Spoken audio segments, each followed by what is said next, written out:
એટલે આપણે હાર્દિક ને એ લોકો 2-3 વાર બોલાવ્યો હતો બેને એને.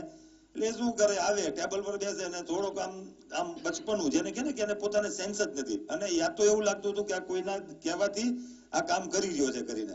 એટલે ટેબલ પર બેસે, ઉભો થઈને બહાર નીકળી જાય. હવે મુખ્યમંત્રી શ્રીએ સ્વાવલંબન યોજના ડિક્લેર કરી. એ સ્વાવલંબન યોજના કે અનામત તો હાર્દિકના બાપાને બેહાડીએ ને તો બી આપણને મળીએ કેમ હતું જ નહીં, કે એ પોતે જ કે સરકાર જ કે તમે એક કામ કરો, કોંગ્રેસને કયો આપી દે આવીને, પણ એ પોસિબલ હતું નહીં. એટલે કે આપણે સ્વાવલંબન યોજના ચાલુ કરીએ, જેના માધ્યમથી કે સરકારી સ્કૂલ અને પ્રાઇવેટ સ્કૂલની વચ્ચેનો જે ફીસનો ડિફરન્સ હોય એ બધું આપણે સરકાર ઉચકી લે અને જેટલી મેક્સિમમ આપણાથી સહાય થાય એ સહાય કરીએ કરીને. એટલે એને સરકારે એ ડિક્લેર કર્યું. હકીકત ત્યારે એ લોકોને ઓકે જ હતું, પણ થોડીક કોઈ પાર્ટીના માણસોને કોંગ્રેસ વાળા જે જોઈ ન શક્યા અને એને લોલીપોપ કરીને ખપાવી દીધું. કઈ વાંધો નહીં. એટલે બેને પછી બેનની બી કાર્યક્ષમતા બહુ હતી, કેમ કે બેન અમે જોતા હતા, હું મહેશભાઈ જતા હતા ત્યારે 7:30 વાગે ઓફિસમાં બેસી ગયા હોય અને એક પણ કામ પેન્ડિંગ નહોતા રાખતા એ વખતે. એટલે એને પછી ઈબીસી ડિક્લેર કર્યું. ઈબીસી ડિક્લેર કર્યું એટલે કે આ લોલીપોપ, પણ હકીકત ઈબીસી એને ગુજરાત પેટર્ન આ નરેન્દ્રભાઈની સૂચના પ્રમાણે જ્યાં સુધી અમે જાણીએ છીએ કે આ પેટર્ન જો આપણી ચાલુ થઈ જાય તો આખા દેશમાં આપણે એક સુવર્ણ જ્ઞાતિ માટે આપણે આ રીતનું યુઝ કરી શકીએ. એટલે એમણે આ કર્યું. હજી હાઈકોર્ટમાં ગયું છે, હાઈકોર્ટમાંથી હવે સુપ્રીમમાં ગયું છે.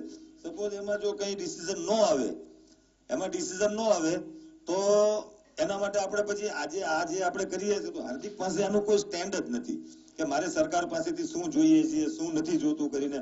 50 થી 60 વાર અમે સુરત થી ગાંધીનગર, સવારે સુરત હોઈએ, સાંજે ગાંધીનગર હોઈએ.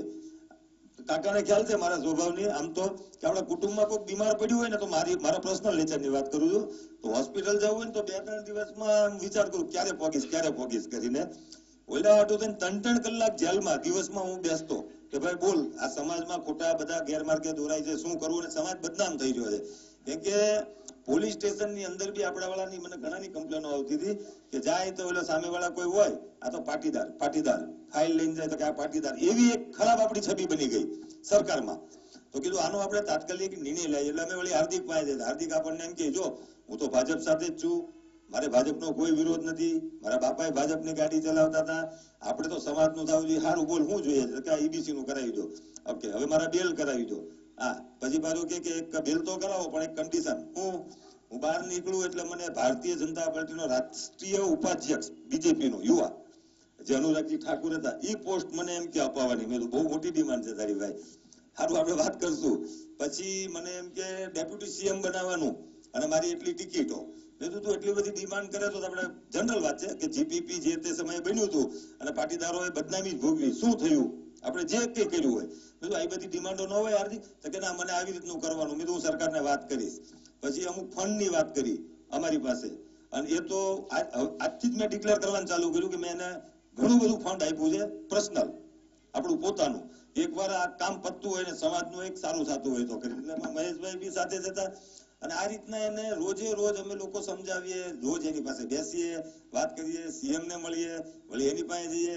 એટલે પેલા 6 છોકરાઓના બેલ હતા, બીજા છોકરાઓના એના બેલ કરાવ્યા અને એમને ડેટ સાથે કીધું ભાઈ આજથી સરકાર આમાં કૂણી પડી ગઈ છે, તારામાં હવે કૂણી પડી જશે, બરાબર છે, તું બહાર આવીને તો કે હું ભાજપ, મને લખીને આપેલું છે કાગળિયું છે કે હું ભારતીય જનતા પાર્ટી સાથે જ છું ને અમને એમ કે ઈબીસી માં બહુ સંતોષ છે. અને આ છે ને આપણે જેલમાં એ પોતે કહેતો કે આ સરકાર કઈ ઈબીસી આપણને ખબર છે કે આપીએ કેમ નથી, પણ આપણે એમ કે શું કહેવાય, પહેલા સ્ટાર્ટિંગમાં બધી સરકાર વિરુદ્ધની અમારી સાથે અમે એની હારી ભળી ગયા. એટલે એના વિચારો જાણવા માટે ટોટલ સરકાર વિરુદ્ધનું કેમ આપણે સરકારને ડિસ્ટર્બ કરવી, શું કરવું.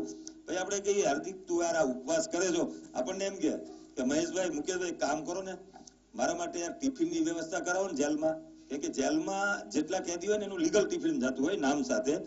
તો કે મેં ઉપવાસ ડિક્લેર કર્યો છે એટલે મારું ટિફિન આ લોકો અંદર મોકલે નહીં કે જ્યાં સુધી હું ડિક્લેર ન કરું. તો કે હું ભૂખો ઠોકાવું છું કે ફ્રૂટ ખાઈ ખાઈને મને ચાલતું નથી, તો 2 નંબરમાં મને ટિફિન મોકલાવો. મને 2 નંબરમાં મેં એમ કીધું બહાર ઓલા બિચારા તારા માટે થઈને મહિનાના ઉપવાસ કરે છે, એ નિર્દોષ માણસો, અને તારે અહીંયા ટિફિન ખાવું છે.